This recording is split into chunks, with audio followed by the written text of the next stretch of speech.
mardi et aujourd'hui nous faisons la dernière séance de la leçon sur les chrétiens dans l'Empire romain. Hop, donc nous sommes ici. Donc sur la page de droite, vous allez écrire en rouge petit 3, comment la religion chrétienne est-elle devenue la religion officielle de l'Empire romain. Et puis on va faire comme hier, on va prendre la double page suivante, page 146-147, et puis vous allez répondre aux questions. Donc comme hier, vous faites attention à ne pas faire de phrases de robot, à être bien précis dans vos réponses, à donner les détails, à vous entraîner à bien écrire, c'est vraiment très important. Et puis vous recopierez le cours du manuel C, page 150, et ensuite il vous restera à réviser pour le QCM bilan de lundi. Donc ce sera le dernier QCM bilan.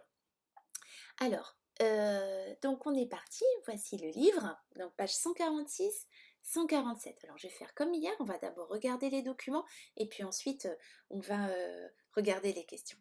Alors vous avez ici, alors je prends mon livre moi aussi en plus gros, voilà.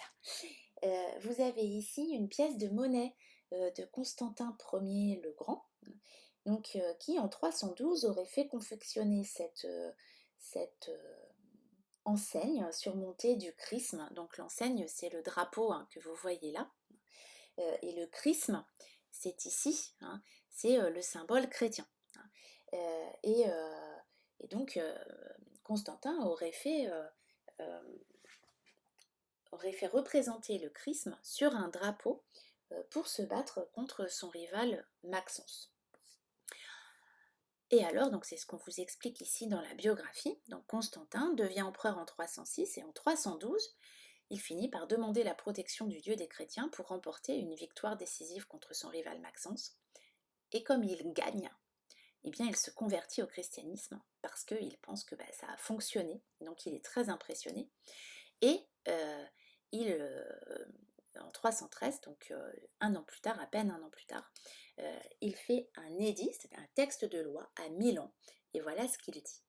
Étant réunis à Milan, moi, Constantin Auguste, et moi, Licinus Auguste, donnons aux chrétiens, comme à tous, la liberté de pratiquer la religion de leur choix, sans être inquiétés ni molestés. Molester, ça veut dire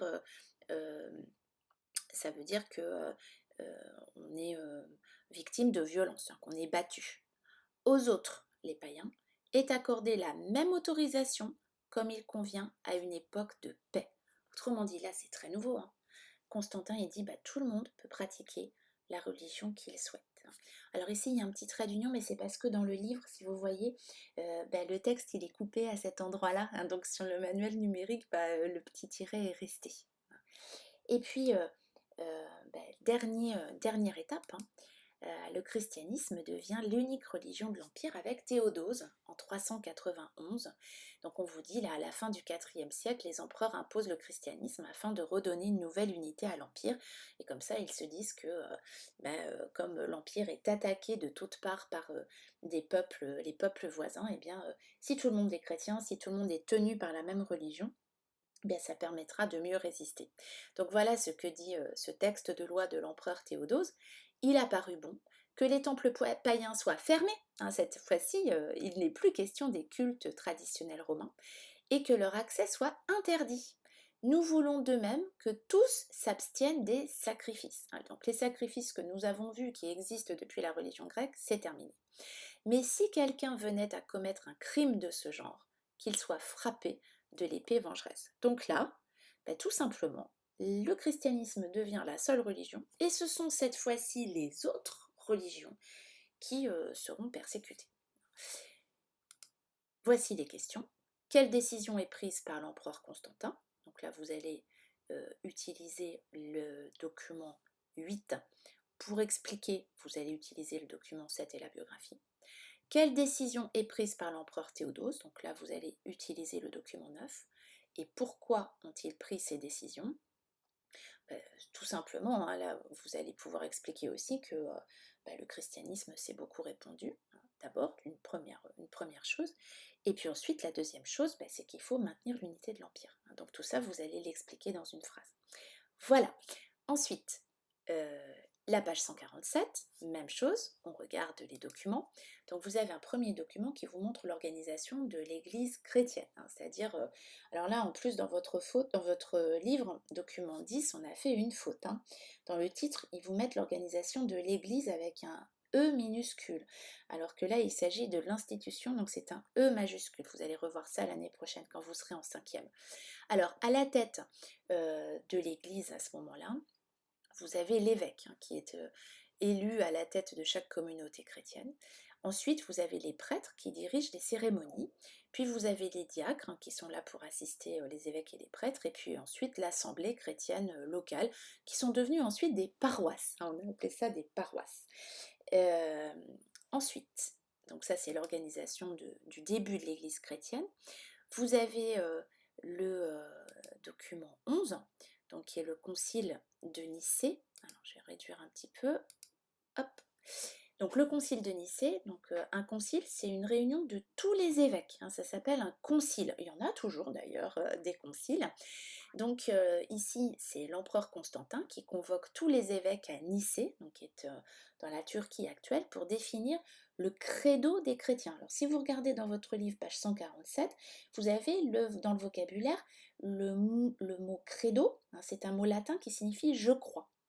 Et c'est la formule qui résume les croyances des chrétiens, hein. Eux, ils disent je crois, hein, et ça veut dire je crois en un Dieu unique, etc. Donc voilà ce que dit le concile de Nicée. Nous croyons en un seul Dieu, Père Tout-Puissant, Créateur du ciel et de la terre, des choses visibles et invisibles. Nous croyons en un seul Seigneur, Jésus-Christ, Fils de Dieu. Il est descendu du ciel pour nous et pour notre salut, et s'est fait homme. Crucifié pour nous sous Ponce Pilate, il a souffert sa passion et fut mis au tombeau. Il est ressuscité le 3e jour et il est monté au ciel. Il reviendra pour juger les vivants et les morts, et son règne n'aura pas de fin. Nous croyons en l'Esprit Saint qui donne la vie. Nous reconnaissons un seul baptême pour la rémission des péchés. Nous attendons la résurrection des morts et la vie du monde à venir.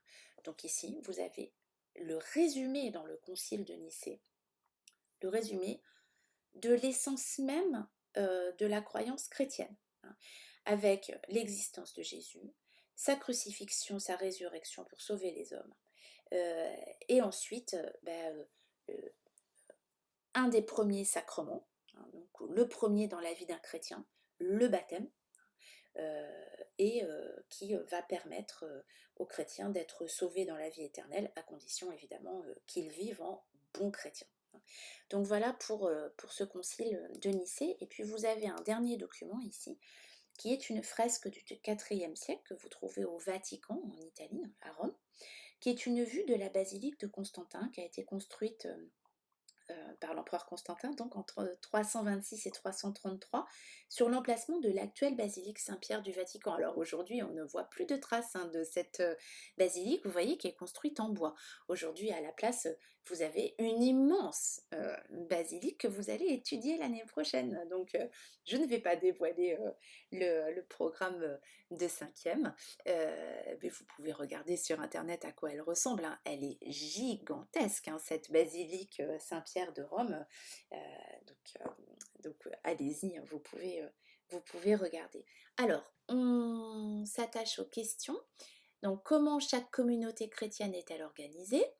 Donc là, vous allez partir du document 10. Qu'est-ce qui montre que les chrétiens n'ont plus à se cacher pour pratiquer leur religion? Donc là, vous allez parler du document 12, et puis aussi peut-être du document 11. Quel lien se crée entre l'empereur et l'Église chrétienne? Donc là, vous allez partir du document 11. On passe maintenant donc au cours du livre que vous avez à recopier, donc page 150. Donc c'est le petit C. Hop, hop, hop. Je le grossis comme d'habitude. Voilà. Donc vous recopiez sa page de droite et vous la prenez pour le QCM de la semaine prochaine. Donc le christianisme, religion officielle de l'Empire. Les successeurs de Constantin sont tous chrétiens. En 380, l'empereur Théodose proclame le christianisme religion officielle de l'Empire romain, puis en 392, il interdit les cultes païens. Donc on a étudié le texte ensemble. Les églises chrétiennes s'organisent avec à leur tête un évêque, dont le supérieur est l'évêque de Rome qu'on appelle le pape. Constantin réunit les évêques au concile de Nicée en 325. Le credo, qui définit les croyances des chrétiens, est fixé. Les basiliques, premières églises chrétiennes, sont construites. Le christianisme triomphe. Aujourd'hui, il est la première religion dans le monde, avec plus de 2 milliards de chrétiens. Donc c'est la raison pour laquelle vous étudiez en histoire la naissance de cette religion, tout comme vous allez étudier en histoire la naissance de l'islam l'année prochaine, parce que ce sont les principales religions dans le monde. Vous pourrez peut-être... non, bon non, c'est bon, il n'y a pas de définition supplémentaire à noter. Sinon que je voulais quand même qu'on regarde ensemble cette partie-là. Voilà, qui résume la leçon.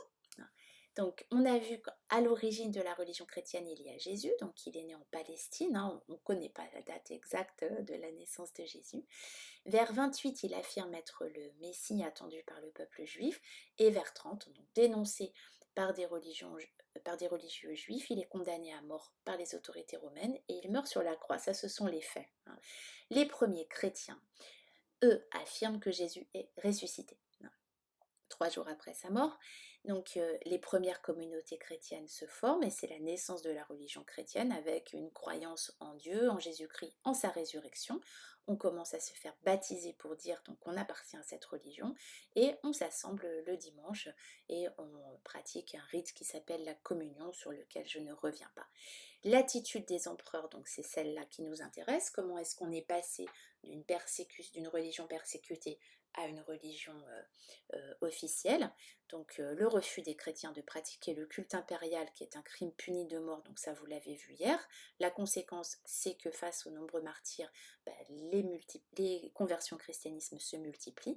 Et puis aujourd'hui, donc on a vu que l'édit de Milan en 313 est un édit de tolérance vis-à-vis des chrétiens, que petit à petit ces églises chrétiennes s'organisent jusqu'à ce que en 380, le christianisme devienne la religion officielle de l'Empire. Voilà, donc j'en ai terminé. Donc la semaine prochaine, donc vous avez le dernier QCM bilan lundi, et puis ensuite je vais vous donner un planning jusqu'à la fin de l'année. Ce sera le dernier planning et ce seront les dernières vidéos. Et on terminera sur de la géographie et puis une petite vidéo conclusion de l'année sans doute. Voilà, je vous remercie beaucoup beaucoup de continuer à travailler. C'est très très très important pour ceux qui tiennent. Tenez jusqu'au bout parce que il ne faut pas que vous ayez trop d'interruptions dans l'acquisition des connaissances, dans le travail, etc. Sinon, vous allez perdre beaucoup. Continuez, c'est très très bien et je suis très fière de recevoir toujours les travaux et des petits signes de vie de votre part voilà, sur Pronote et vous me montrez que vous poursuivez le travail pour certains et c'est vraiment très très bien. Je vous félicite de ça. À la semaine prochaine.